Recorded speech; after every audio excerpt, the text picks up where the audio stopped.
નર્મદામાં આપના ધારાસભ્ય અને પોલીસ વચ્ચે રકઝક થઈ। ચૈતર વસાવાના સમર્થકો કેવડિયા જઈ રહ્યા હતા। આવેદનપત્ર મુદ્દે પોલીસ અને ચૈતર વસાવા વચ્ચે રકઝક થઈ। નર્મદામાં જન આંદોલનને પોલીસે મંજૂરી આપી નથી। નર્મદામાં જન આંદોલન પહેલા કલેક્ટરનું જાહેરનામું 4 થી વધુ લોકોના ભેગા થવા પર પ્રતિબંધ મુકાયો હતો। એસઓયુમાં દુકાન મકાનના ડિમોલિશનનો વિરોધ થઈ રહ્યો છે। ડિમોલિશનના વિરોધમાં જન આંદોલન આક્રમક બન્યું। સમગ્ર કેવડિયા વિસ્તારમાં કડક સુરક્ષા બંદોબસ્ત ગોઠવવામાં આવી। તંત્રએ 14 મેના રોજ ડિમોલિશનની કામગીરી હાથ ધરી હતી। જવાબદારીથી વાત કરો। હું કરવાનું છે, અમારે આવેદન આપવાનું છે। જો અમે આવેદન આપવા માટે જ આવ્યા છે, તમે એવી વ્યવસ્થા કરો કાં તો અમારી સાથે ચાલો, બરાબર। તમારી ઉપસ્થિતિમાં આ બધા બહાર રહેશે, અમે 4 જણ જઈને આવેદન પત્ર આપી દઈશું।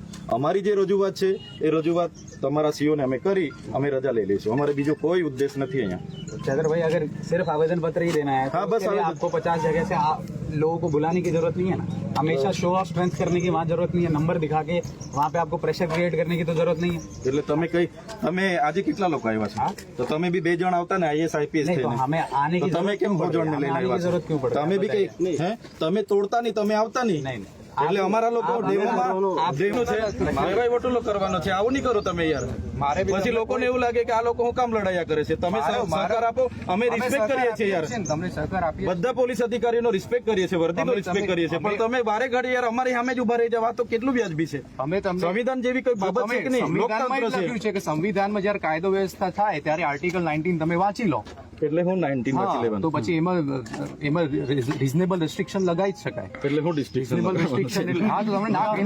મારી વાત સાંભળો, સીધી સિમ્પલ વાત સાંભળો, મારી વાત નથી ખ્યાલ તમને? મારી વાત સાંભળો। લોકતંત્રમાં અમે બધા સ્વતંત્ર છે, લોકતંત્રમાં બધા સ્વતંત્ર છે અને લોકપ્રતિનિધિ છું। સાંભળો મારી વાત, નિર્દોષ છે એ પણ સ્વતંત્ર છે। તમને સાંભળ્યા? મારી વાત સાંભળો, ના કરશો તમે સાઈડમાં આવી જાઓ। એટલે ક્યાં જવાનું છે? તમારે આવેદન પત્ર તમારે આપવું હોય તો મારી ગાડીમાં આવીશ અત્યારે નહીં, આજે ના આપશો તમે, કારણ કે વધારે લોકો ભેગા થયા છે।